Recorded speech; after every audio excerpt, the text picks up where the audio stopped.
Selamat siang semuanya. Siang, Bu. Bagaimana nih, masih pada semangat nggak? Enggak, Bu. Oke, jadi kali ini kelas kita gabungan ya, jadi ada yang melalui Zoom. Nah, untuk siswa yang join melalui Zoom bisa mengetikkan namanya di kolom chat sebagai bukti kehadiran ya. Nah, jadi pada hari ini kita akan belajar mengenai profesi di bidang NPLB. Sebelumnya, ada yang masih ingat materi minggu lalu apa? Masa sudah lupa? Profesi. Ya, tentang pengertian profesi dan juga karakteristik profesi. Nah, sebelum kita masuk ke dalam materi, tujuan pembelajaran kali ini yaitu Ibu harap kalian mampu mengidentifikasi minimal 3 profesi bidang NPLB beserta tugas pokoknya. Sebelum masuk materi, kita adakan pretest terlebih dahulu ya. Untuk yang join Zoom bisa menjawab melalui kolom chat ya. Yang pertama, apa yang dimaksud dengan profesi dalam dunia kerja? A. Pekerjaan apa saja yang menghasilkan uang. B. Pekerjaan yang membutuhkan keahlian dan pendidikan khusus. C. Pendidikan yang dilakukan di rumah. D. Jabatan tertinggi dalam sebuah perusahaan.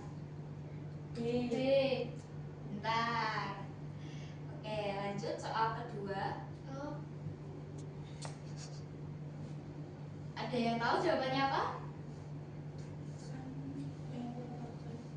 Yang merupakan Sekretaris dan resepsionis. Ya bener.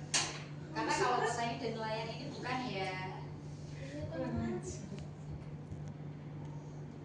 Terus ini yang ketiga, siapakah yang bertugas sebagai wajah pertama sebuah organisasi yang menyambut tamu? Resepsionis. Benar. Oke. Sudah paham ya ternyata? Kita masuk ke materi ya. Jadi di sini kita akan membahas kita akan membahas 5 profesi yang ada di bidang NPLB. Yang pertama ada sekretaris. Ada yang tahu nggak tugas sekretaris itu apa? Membantu pimpinan. Yang lain?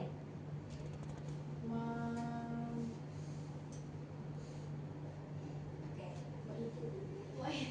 Jadi sekretaris atau disebut juga dengan asisten manajemen. Apa sih sekretaris itu? Sekretaris adalah profesional yang mengelola administrasi kantor, jadwal pimpinan, dan koordinasi kegiatan organisasi. Keahlian utamanya ada 4. Yang pertama ada komunikasi, ada manajemen waktu, teknologi kantor, dan kerahasiaan. Nah, bisa tolong dibacakan Joy untuk tugas pokoknya. 1. Mengelola surat masuk dan keluar. 2.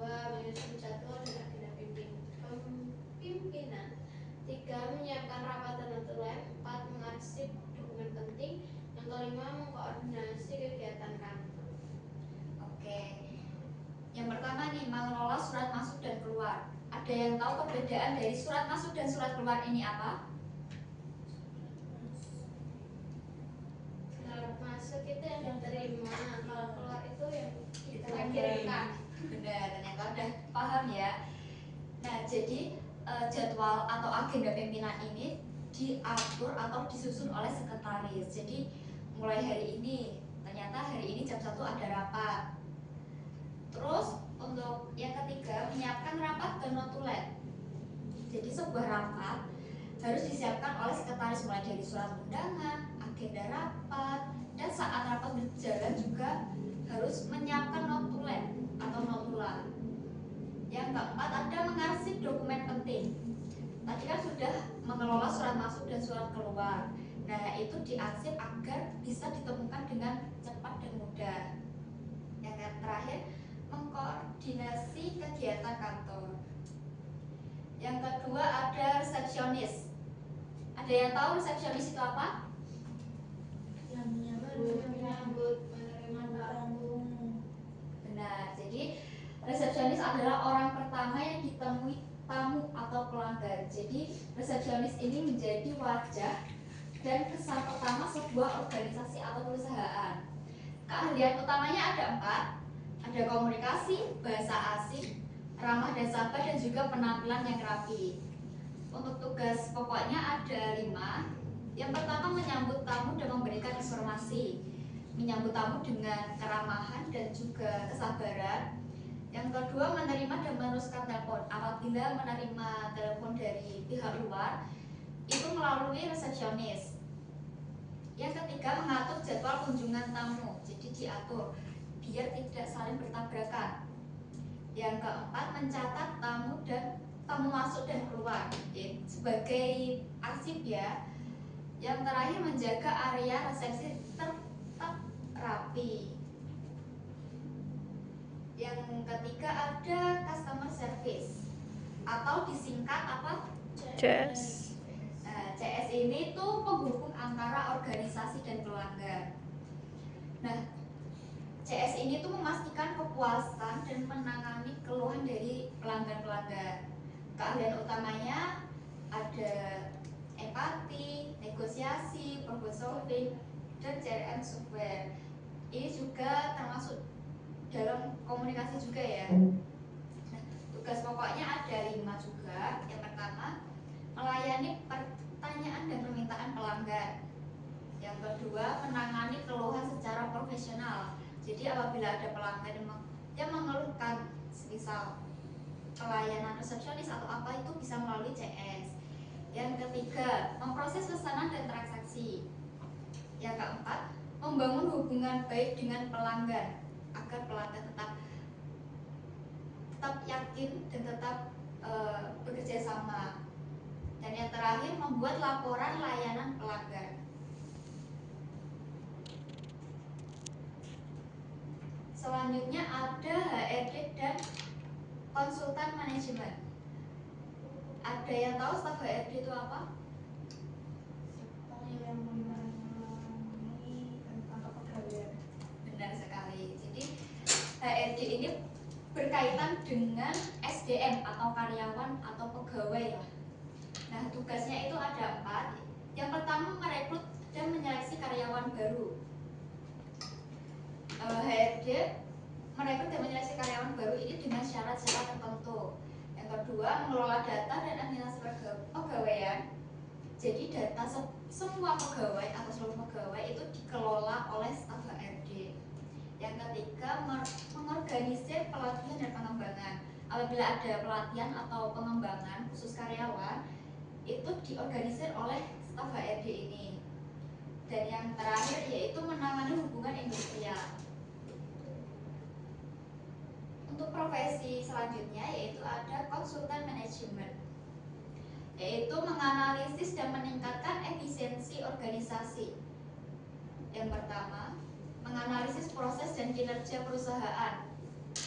Jadi apakah dalam pelayanan sudah memuaskan bagi pelanggan atau tidak.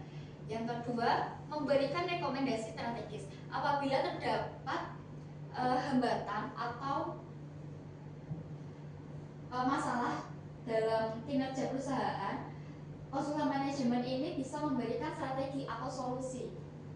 Terus yang ketiga, menyusun laporan dan presentasi manajemen. Dan yang terakhir, mendampingi implementasi solusi. Selain memberikan solusi, konsultan manajemen juga harus mendampingi dalam menerapkan solusi tersebut agar berjalan sesuai dengan rencana. Oke, dari materi ini kita tadi belajar profesi dalam MPLK ada berapa saja?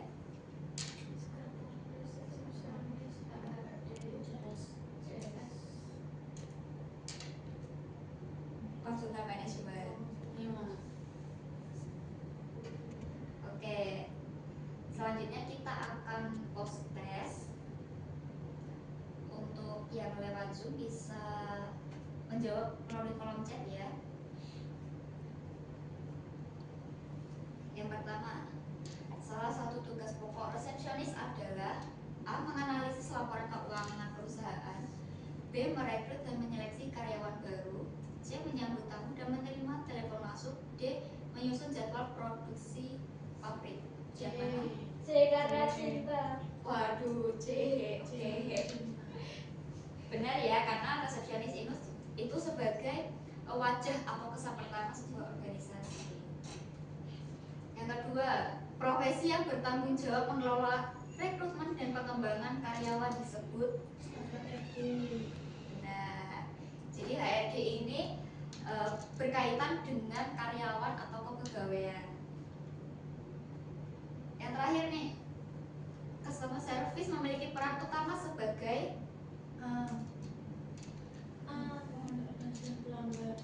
Oke, baik. Kita coba lihat ya jawaban yang di Zoom bagaimana. Apa itu? Oke. Udah paham semua ya ternyata.